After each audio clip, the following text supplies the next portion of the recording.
What's going on, guys? Welcome back to my AEW Collision audio review for January 6, 2024. I am Graham G.S. Matthews. Hope you guys are doing well and having a great weekend so far.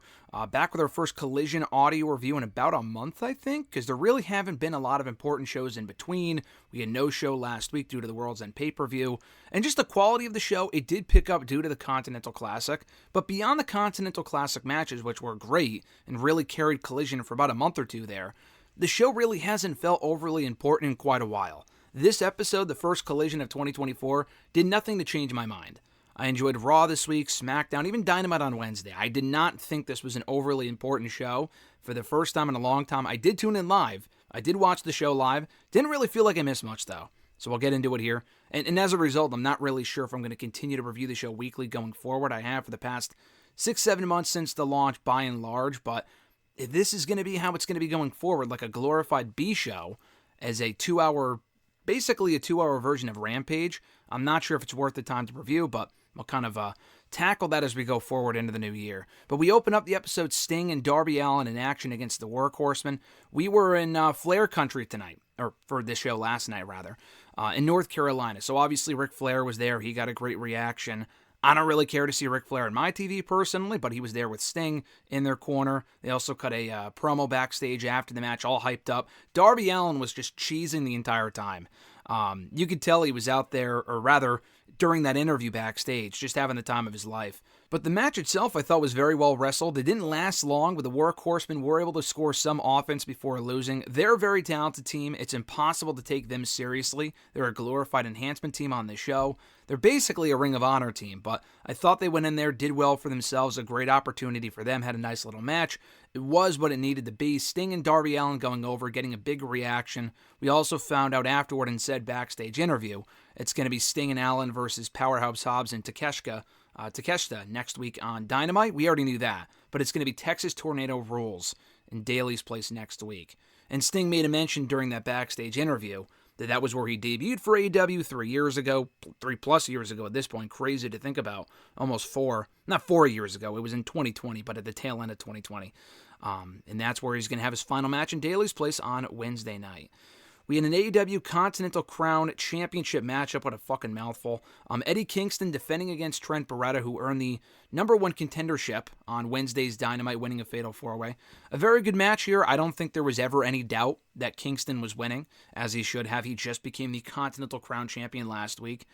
I think Dasha, who I believe was the ring announcer for the show, I think she announced Eddie Kingston as the Ring of Honor World Champion, the New Japan Strong Openweight Champion, and the Continental Crown Champion. I'm pretty sure this championship, according to what Tony Khan had mentioned prior to World's End a number of weeks ago, this championship, to my knowledge, unifies all these titles.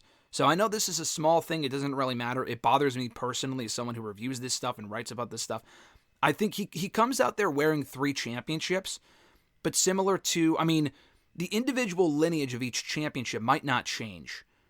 Similar to Roman Reigns as the Universal Champion and the WWE Champion. He has 1 belt now, but for about a year plus, he had 2 championships.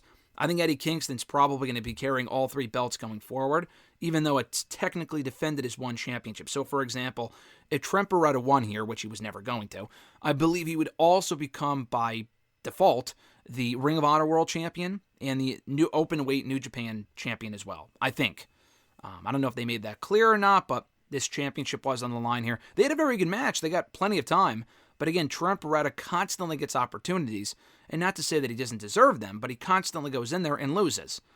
I don't think the guy's held a single championship so far in AEW, Ring of Honor, whatever.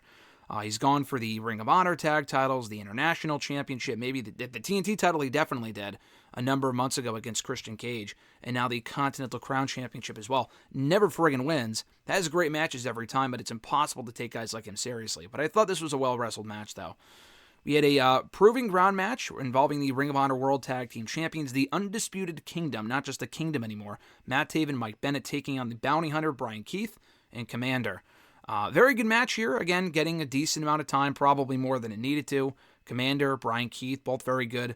I'm not sure if Bryan Keith is under any sort of deal to AEW or Ring of Honor. He never got the All Elite graphic as far as I know, but he's been appearing pretty consistently for the past 2 or 3 weeks, which makes me think that he is under some sort of a deal to the company.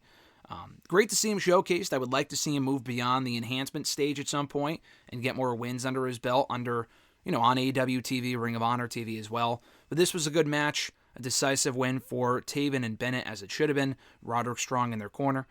Adam Copeland came out after that, talking about beating Christian Cage and then losing to Christian Cage right afterward, losing the TNT Championship.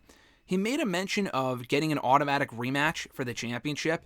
Is that a thing in AEW? I know that was the thing in WWE for a very long time. I don't know if other companies do that, or if that was just a WWE thing for decades. Edge might still be in WWE mode when he thinks about champions getting an automatic rematch. I don't know if that's a thing in AEW, because there's been a lot of instances of people losing their championships and not getting a rematch. And why would they not pursue one from a storyline standpoint? So he might still be in WWE mode when he thinks about that, but he was talking about that, and he issued an open challenge to kind of get back on track, which was answered by fucking Griff Garrison. Cole Carter's music hit. I mean, his was the first name I saw on the Titantron, so I saw him come out, I'm thinking, oh God. Griff Garrison is better than Cole Carter, but we're talking about two create a wrestler guys from the Ring of Honor roster. As someone who watches Ring of Honor TV so you don't have to, these guys are like bottom of the barrel even for that show. They go in there, constantly lose. They're fodder for other teams. They have no chemistry.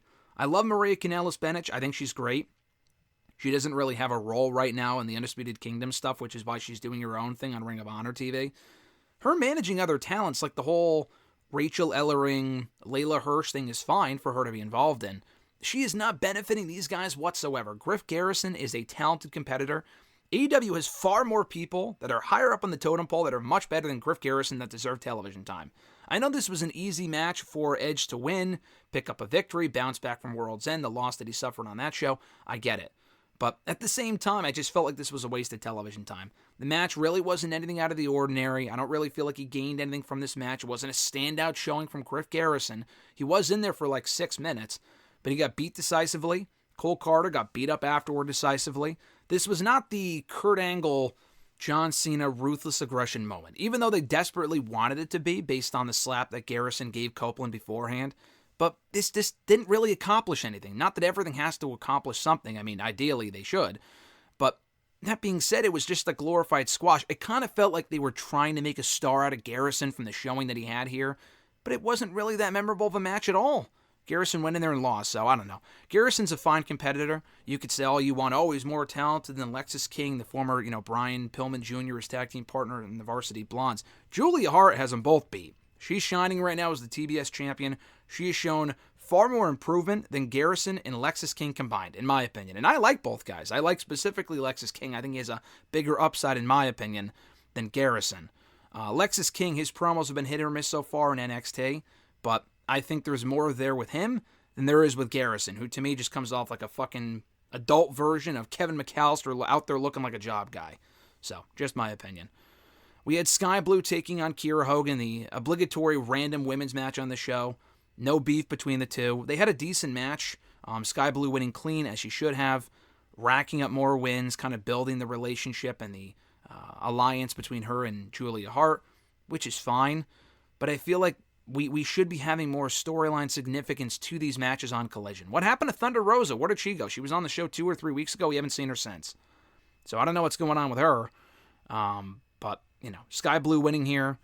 Fine match. I like Kiera Hogan, but no promos from Skye Blue, no mic work. We probably got other backstage promos involving the women on the show. I know we got a vignette from Serena Deeb, which we also got at the World's End pay-per-view, I think on the pre-show. So that might have been the same video. I'm pretty sure that was the same video. I'm glad she's on her way back. But it was interesting they aired that on Collision and not on Dynamite. So she might be a Collision person when she comes back. She might be a Collision girl, in the words of CM Punk, instead of a Collision guy, obviously, as CM Punk was at the time. But, a fine match here. I just want to see them do more with the women on Collision, as opposed to just, all right, let's get our obligatory women's match out of the way. And they got some time, too. It wasn't like a 4-minute match. They got like 8 to 10 minutes of time. But we see the same thing on Dynamite. There really is no difference, and that's an issue. Claudio Castagnoli, quick squash showcase against Andrew Everett. Nice little match. Again, nothing really out of the ordinary about it. It was a nice sprint, and Everett's a talented competitor. This just kind of felt like a way to build up Claudio Castagnoli before his match coming up on Dynamite, on the homecoming edition of Dynamite, against Adam Page at Daly's Place. So I'm looking forward to that one. And then just like that, we were at the main event, FTR taking on House of Black, Buddy Matthews and Malachi Black. Very good main event, easily the best thing on the entire show. This could have gone either way. The feud between the two teams has been fine, albeit forgettable. There really isn't like a personal issue between the two teams.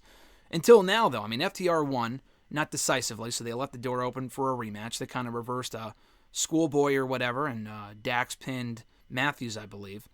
But then following the match, House of Black came out, Julie Hart, I believe as well, was also out there, and they laid out FTR in front of FTR's family, because they were in North Carolina, which is where I think either one or both of them are from. So I thought that was a good angle to close the show with in a very good match. Unfortunately, that was the only thing that really stood out to me about this show, was the main event. And even that kind of felt like your regular Dynamite match. And not to say, no disrespect to those guys, but like, and I'm glad they got the main event spotlight, but I feel like some things that would typically be a main event that have been main events on Collision can easily just be a mid-card match on Dynamite. That just goes to show that this feels like the B show right now compared to Dynamite. Just kind of feels like a 2-hour Rampage. A bit more eventful and a bit more significant, but not too much more different than Rampage in that respect. So, a perfectly fine show. I enjoyed it for what it was. I'm sure the people in the building had a blast. They got to see Sting, the main event. Adam Copeland was in action. So they got a quality show and a Continental Crown Championship match as well. Just wasn't really an overly important show. And that's the problem with Collision right now. I enjoy the show. The 2 hours breeze by. They have good wrestling. But you could say the same thing about Rampage. Rampage always has quality matches. And it's the quickest hour of wrestling you'll probably watch all week. But if it's not storyline significant, why would I go out of my way to watch that show? I mean, I review the show, so I'm going to watch it anyway. But as far as doing like an audio review or something like that. So that's the issue that both Collision and Rampage face right now. I'm curious to see how that kind of works out going forward. And we'll see. If Collision kind of remains as significant as it has been, I probably won't waste the time in reviewing the show. I enjoy the show, but it definitely was more meaningful and more enjoyable to watch a number of months ago. And it's not the CM Punk effect, but it kind of felt like Punk was heading the ship and having certain stars on the show. And they were kind of... And now Andrade's gone too, and he was kind of a Collision guy as well. So they're kind of losing their key members one by one. Thunder Rosa being back is great. Getting Serena D back in the mix is great. But going forward in 2024, they need to do a better job of making the show more meaningful. Otherwise, it's not going to really give me an incentive to want to review it, or other people, worse, other people not wanting to watch it. And that's going to affect the ratings. So we'll see how that shakes out going forward. Thank you guys for checking out my review. I appreciate it. Be sure to like the video, drop a comment, share the video, and subscribe to the channel for more daily content. Have an awesome one, guys. I'm Graham G. Matthews, and I'll catch your ass down the road.